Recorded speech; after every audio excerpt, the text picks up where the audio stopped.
Andai kata pun benar ayah dan ibu Nabi masuk neraka, lalu apa untungnya bagi kita membuat kajian ayah ibu Nabi masuk neraka? Menyakiti Nabi mendatangkan murka dari Allah Ta'ala. Dan saya yakin sepakat orang menyatakan tidak ada yang lebih sakit daripada memvonis ayah dan ibu kita masuk neraka.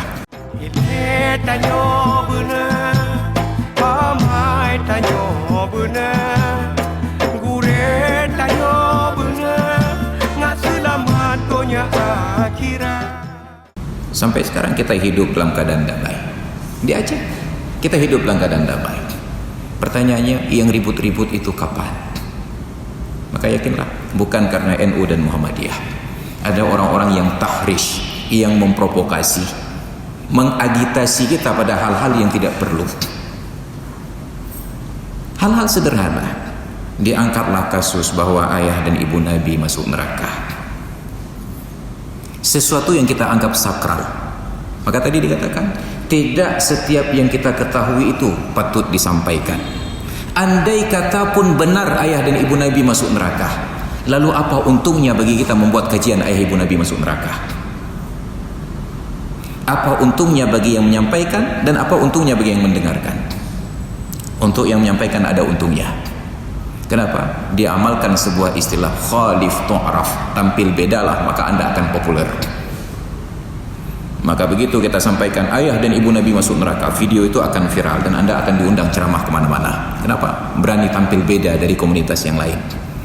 Tapi kita sedang membangkitkan emosi masyarakat. Jangankan Nabi, ayah dan ibu Nabi, ayah dan ibu kita yang sudah meninggal saja disampaikan oleh kawan kita. Kamu jangan sok-sok hebat, ayah dan ibu kamu masuk neraka. Buahnya apa?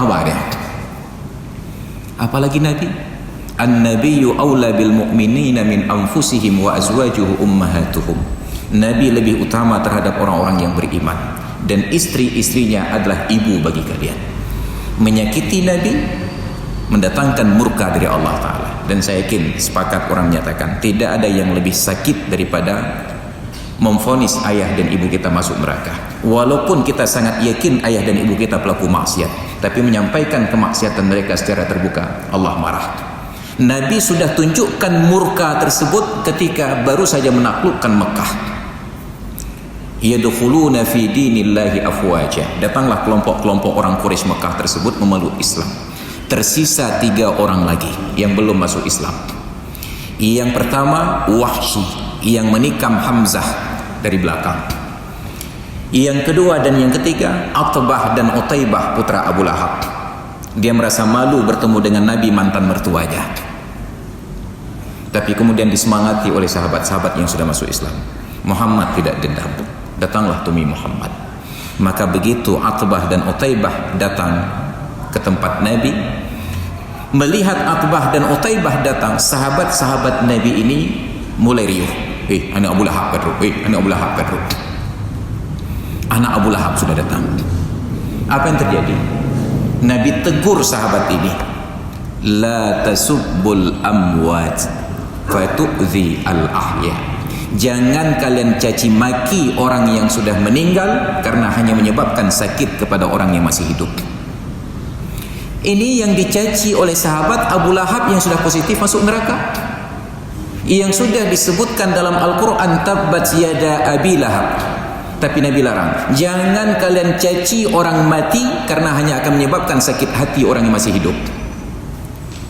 Lalu, tidakkah Nabi akan sakit hati ketika kita sebutkan ayah dan ibunya masuk neraka? Bayangkan, apa pentingnya menyampaikan informasi itu andai pun benar, apalagi tidak benar.